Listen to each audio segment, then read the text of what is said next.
Hi, Evan. Well, I want to ask you about a teammate, if you don't mind. Mikko Koskinen was just out here and very focused, obviously, and just worried about what's ahead here. Tell me a little bit about what you've seen from him. Maybe if you don't mind a little bit, can you take us in the room and about his attitude and his sort of approach to high pressure situations? Yeah, he's been unbelievable for us. His record in his past, it was 11, 12 games, is off the charts. He's won us some games, which has been huge inside the room. Everybody respects him. You see the work he puts in, and everyone just appreciates someone like that and wants to win for someone like that. You know, he plays a position that gets heavily scrutinized. I don't know how much attention you pay to that, but he seems to be pretty good at just letting it bounce off him or not even paying attention to it to begin with. Yeah, I think most players are kind of doing the same thing. You kind of can't really focus too much on what's being said. You got to focus on what's ahead, like he said earlier, and I think he's been doing that, and he's been playing great for us. What sort of a impact or trickle down effect does it have when you got a goalie who's red hot and has been that way for a long time, just in terms of the confidence and you're being less fearful of making mistakes? Yeah, it's huge. It gives everyone a little extra confidence if you do make that a little mistake. You have someone back there who's going to bail you out, and that's what he's been doing for us the past while here. Dave Manson, he's been here a few weeks now. Can you maybe illustrate the effect and impact and communication between him and the defenseman?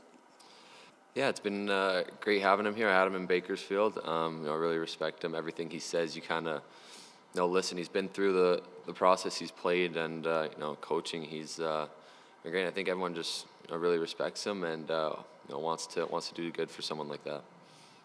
Evan, you're still a young defenseman developing in this league. You've had long stretches where you played great. You've had tough nights, just like every younger player does. How have you sort of navigated that, the ups and downs that can come with it, and just trying to kind of stay focused on getting better, regardless of what your result on any given night is?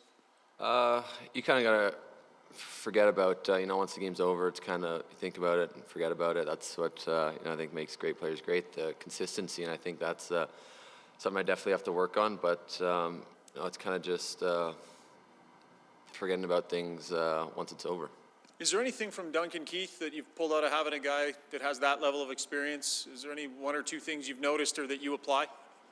The preparation he takes, the intensity he has on and off the ice is something that has kept him around. He's pretty much done it all, so I think that's really been a huge positive for the team and for myself. Evan, you're nearing the 60-game mark in your first full NHL season. How would you assess the season has gone for you so far? I thought it's gone pretty well. A lot of ups and downs, and like I said, I just got to focus on a little more consistency. But team-wise, I think we're going in the right direction. I think we just have to really bear down on these next few games here in the homestand. You talked about consistency. When you look at the NHL schedule as a whole, 82 world's best players, how hard is it to bring that consistency each and every night as you continue to find your game at this level? Yeah, it's real hard, but like I said earlier, I think that's what makes great players great is they find a way to do it when they're not feeling 100%. They find ways to do it in a different way, and I think that's important in an 82-game season. Looking back to last season when you were with the taxi squad, around the guys, traveling, how much did that set you up to maybe mentally prepare for this season almost? Yeah, it helped me a lot to really grow, be around the room, see what it takes to kind of be at that next level, and kind of that work ethic I put in last year, kind of wanted to bring in this year, and I think it's really paid off for me. Evan, you were asked about Dave Manson just a second ago. I'm just curious whether in today's day and age, like when you first met him or got to know a little bit about his background, would you ever go down the rabbit hole looking up a little of his statistics, maybe his fights? Do guys sometimes do that when they're trying to get to know guys better? I'm sure some people do that. I haven't. I've heard a lot of stories about him, and it's not someone that I kind of want to mess around with. Good. Yeah, thank you.